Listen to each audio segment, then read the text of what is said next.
everyone, it's Maki here. Do you like aircraft with wings shaped like an X? Are you thinking of the Rebel Alliance's X-Wing? That's a craft from Star Wars, isn't it? While it's a versatile craft, it displays exceptional combat capabilities when piloted by someone with superior spatial awareness through the Force. Today, I'd like to introduce you to a craft from the Gundam series with somewhat similar capabilities, the GUNBARREL Striker Pack. One of the Striker Pack variations made operational by the Stry Gundam. It's a redesigned equipment, taking the GUNBARREL from the Mobius Zero and turning it into a Striker Pack. Isn't it one of the more popular Striker Packs? Especially in the spin-off works of Gundam Seed. If a mobile suit can equip a Striker Pack, then any mobile suit can equip this. Perhaps because of its release as a model kit, it's often seen equipped on the 105 Dagger, don't you think?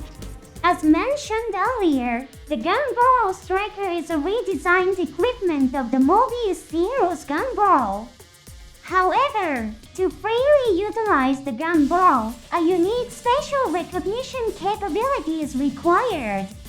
It demands the ability to operate while simultaneously being conscious of vertical, horizontal, and depth dimensions. It might be similar to driving a car while piloting a helicopter or drone. Even with software support, it's incredibly challenging. Within the Earth Alliance forces, very few pilots possess the aptitude for it, and the design intent of the GUNBARREL Striker was primarily for its allocation to Megalive-GN. After the Stry Gundam's software was adjusted for nodules, the plan was to deploy it alongside the GUNBARREL Striker to the Megalive-GN. As viewers know, Kira Yamato took on the role of piloting the Stry Gundam. However, the fact that the coordinator was the pilot was highly inconvenient for the Earth Alliance. Therefore, they needed to officially record the famed hero within the Earth Alliance Megalive-GN as the pilot. The same is true for the Dark Forces. Raul Creed, out of concern for Asren, refrained from discussing Kira Yamato with other members, and Patrick Zar removed information indicating that the Stry Gundam's pilot was a coordinator for similar reasons. Creed's tone, which seemed concerned for Asren, was striking. However, in reality, his words and actions stemmed from the belief that officially acknowledging the fact that Nautilus developed a new weapon capable of countering coordinators could intensify the war. They rewrote facts to suit their political agenda. The portrayal shows Mu and Rao sharing a similar fate. It's a fate of altering information to suit one's own convenience. In the TV anime, Megalive-GN receives orders to transfer from the Archangel to another unit. This was a measure to exploit the still valuable Megalive-GN while simultaneously treating the now redundant Archangel as expendable, eventually Megalive-GN defect from the Earth Alliance. When he was found at the base by Raul Creed, there was a scene where Raul remarks, "Being here means you're already worthless, doesn't it?" While Megalive-GN was still valuable to the Earth Alliance, in this scene he had chosen to stay at the base of his own volition. It's a rather intricate conversation. There's something a bit endearing about Creed's misunderstanding. With Megalive-GN's defection, the GUNBARREL Striker became an equipment without a user. However, it was later discovered that an Earth Alliance pilot named Morgan Chevalier possessed the aptitude to use the GUNBARREL. He was a tank operator known as the Mad Dog under the moonlight, credited with incredible achievements on the battlefield. His uncanny ability to seemingly predict the battlefield's future is precisely what made him compatible with the Gunbarrel Striker. The Gunbarrel Striker functions as an independent mobile armor even when it is not connected to a mobile suit. When connected as a striker pack, the cockpit block becomes redundant, so it can be detached. The cockpit block of the Mobius Zero was also designed to be detachable, and there was a configuration that allowed it to enter the atmosphere on its own. It's a structure where new settings from the TV anime were reapproached.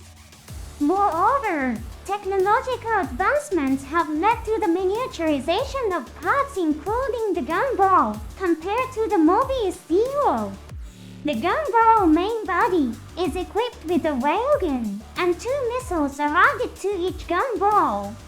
Overall, it's characterized by being more enhanced than the Mobius Zero.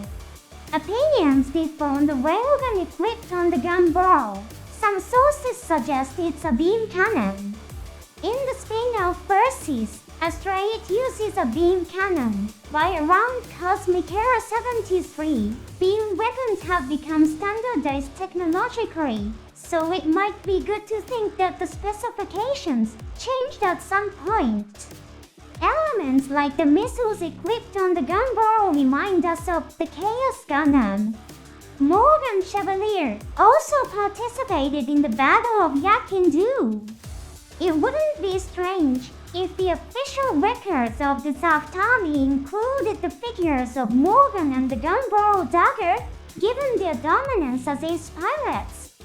There is no setting that directly states the Chaos Gundam was inspired by the Gunbarrel Dagger. However, it would be odd to think that the Soft Army's design team, who likely reviewed various technologies, didn't refer to the data of the Gunbarrel Dagger.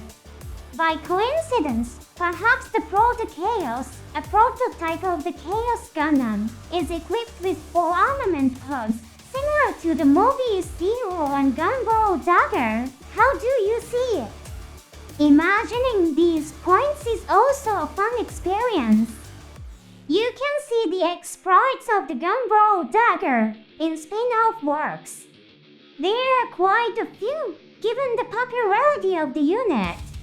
My personal favorite is the battle with the Sword Calamity piloted by Edward Harrelson. This episode took place between Gundam Seed and Seed Destiny. It's a battle depicted in the spin-off Destiny Astray.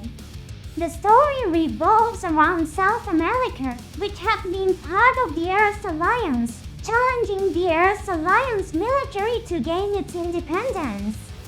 The Earth Alliance Army carries out a plan to decimate South America by dropping a massive fragment of a colony on it. Edward, having intercepted information about the colony drop operation, takes action to prevent it. Standing in his way is the Gunbarrel Dagger piloted by Morgan Chevalier. Morgan's Gunbarrel Dagger consistently had the upper hand against the Sword Calamity. There is no description regarding the bullets fired from the Gunbarrel in this scene. Given that the trans-phase armored Sword Calamity was at a disadvantage, it might have been equipped with a beam cannon. While Edward is in battle, the protagonist Jess Marvel thwarts the colony drop operation using the control signal of the boosters installed on the colony fragment. For a journalist like him to intervene in combat is a reckless act, but his character, unable to ignore the involvement of innocent civilians, drove him to act. With Jess gaining control over the boosters installed on the colony fragment, the Earth Alliance's operation ends in failure. Jess and Edward wonder how they could have accurately acquired information about the colony drop operation and the boosters' control signal. Jess arrives at the speculation that Morgan, who held objections to the brutal operation, might have deliberately leaked the information. It's an episode that portrays a man feared as a mad dog, as a hero with a definite sense of reason. That concludes our overview of the GUNBARREL Dagger.